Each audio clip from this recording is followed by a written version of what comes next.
ஹாய்ஸ் நம்ம கிருஷ்ணகிரியில் எக்ஸிபிஷன் போட்டுட்டாங்க. ஸோ எல்லோரும் எதிர்பார்த்துட்டு இருந்தேன் மாங்கனி கண்காட்சி போட்டுட்டாங்க. ஸோ அந்த கண்காட்சிக்கு தான் நான் போயிருந்தேன். பட் பெருசாக என்னால் எந்த வீடியோவும் எடுக்க முடியல. இன்னும் அவ்வளோ ரஷ் இருந்தது. நம்ம புது பஸ் ஸ்டாண்டில் இருந்து எக்ஸிபிஷன் வரதுக்காக நிறைய ஸ்பெஷல் பஸ் எல்லாம் அரேஞ்ச் பண்ணியிருக்காங்க. ஸோ அந்த பஸ்லேயும் நிறைய பேர் வந்திருந்தாங்க. ஒரு வழியாக டிக்கெட் வாங்கி உள்ளே போயிட்டோம். உள்ளே சுத்தமாக இடம் இல்லை. நாங்கள் போனது சாட்டர்டே. ஸோ சாட்டர்டேங்கிறதுனால அவ்வளோ ரஷ் இருந்ததா இல்லை எல்லா டைமும் இப்படி தான் ரஷ் இருக்கான்னு தெரியல. உள்ளே நிறைய கடைகள்லாம் போட்டிருக்காங்க. குட்டி பசங்கள்லாம் செம்ம ஜாலியாக என்ஜாய் பண்ணாங்க. கொஞ்சம் க்ரௌடு கம்மியாக இருந்திருந்தால் நல்லா இருந்திருக்கும். ரொம்ப ஓவர் க்ரௌடாக இருந்தது. எங்கள் வீட்டு குட்டீஸ்க்கு இந்த ஒரே ஒரு மாஸ்க்கை வாங்கி கொடுத்து நாங்கள் மேனேஜ் பண்ணி நாங்கள் கூட்டிகிட்டு வந்துட்டோம். அண்ட் விளையாடுறதுக்கும் பார்த்திங்கன்னா எல்லாமே இருக்குது. ஜாயின்ட் வீலு 360 லெவலில் சுற்றுற அந்த கேம்ஸு எல்லாமே இருந்தது. குட்டீஸ்லாம் நல்லாவே என்ஜாய் பண்ணலாம். நாங்கள் எல்லாமே போயிருந்தோம். பட் ஆனால் எந்த கேம்குள்ளேயுமே போய் விளையாடுற அளவுக்கு அங்கே ஸ்பேஸாகவே கிடையாது. ரொம்ப டைட்டாக இருந்தது. ஸோ சும்மா நின்று நாங்கள் வேடிக்கை தான் பார்த்துட்டு வந்திருந்தோம். என்னோடய பையன் கொஞ்சம் பெருசாக இருக்கிறனால அச்சோ க்ரௌடுக்குள்ளெல்லாம் நான் போக மாட்டோமா அப்படின்னு சொல்லி நின்றுட்டு இருந்தான். பட் இந்த குட்டி தான் சேட்டை பண்ணிகிட்டு இருந்தான். எனக்கு அந்த கேமுக்குள்ளே போகணும் இந்த கேமுக்குள்ளே போகணும் அப்படின்னு சொல்லி சேட்டை பண்ணிகிட்டு இருந்தான். சரி க்ரௌடே இல்லாத இடம் எங்கும் அப்படி பார்த்தோம்.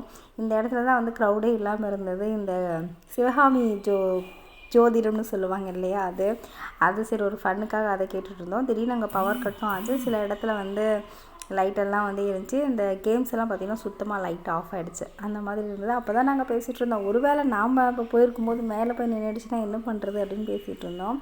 அந்த ஸ்நாக்ஸாவது வாங்கி சாப்பிட்லான்னு நினச்சி போனோம். பட் அங்கேயுமே ரொம்ப கூட்டமாக இருந்தது. அதனால் பெருசாக எதுவுமே நிறைய வாங்கி கூட சாப்பிட முடியாத அளவுக்கு இருந்தது.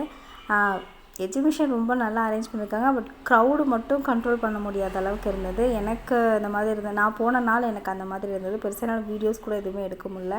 குட்டி அப்புறம் இதில் உட்கார வச்சோம். அந்த கையில் சுற்றுற இதில் மட்டும் உட்கார வச்சோம். மிஷினை இது பண்ணுற மாதிரி இல்லாமல் மேனுவலாக நம்ம கையில் சுற்றுற மாதிரி அந்த மாதிரி மட்டும் உட்கார வச்சோம். ஏன்னா அழுதானா எடுத்துக்கலாம், தம்பி தூக்கிக்கலாம் அப்படிங்கிற ஐடியாவில் இது பண்ணோம். ஒரு 2 ரவுண்ட் சும்மா இருந்தோம். 3வது ரவுண்டுக்கெல்லாம் செம்மையாக கத்த ஆரம்பிச்சிட்டு அம்மா என்னை தூக்கிக்கோ அப்படின்னு. வெளியில் வந்தப்புறம் ஒரே அடி தான். என்னத்துக்கு என்ன அதில் உட்கார வச்சிங்க அப்படின்னு சொல்லிட்டு எல்லாத்தையும் போட்டு பொழுந்து கட்டி அடிச்சிட்டு இருந்தான். அதுக்கப்புறம் கூட்டத்துலேயும் போயிட்டு எக்ஸிபிஷன் போயிட்டு ஒன்றுமே சாப்பிடாம வந்தால் எப்படி அப்படின்னு சொல்லிட்டு ஒரு ஸ்ப்ரிங் பொட்டேட்டோவும் காலிஃப்ளவரும் வாங்கி லைட்டாக ஆளு கொஞ்சம் சாப்பிட்டு அதுக்கப்புறம் நாங்கள் கிளம்பி வந்துட்டோம். அப்புறம் வீட்டுக்கு கொஞ்சம் ரெஸ்ட் எடுத்த பின்னாடி தான் கொஞ்சம் நார்மலாகவே ஆச்சு.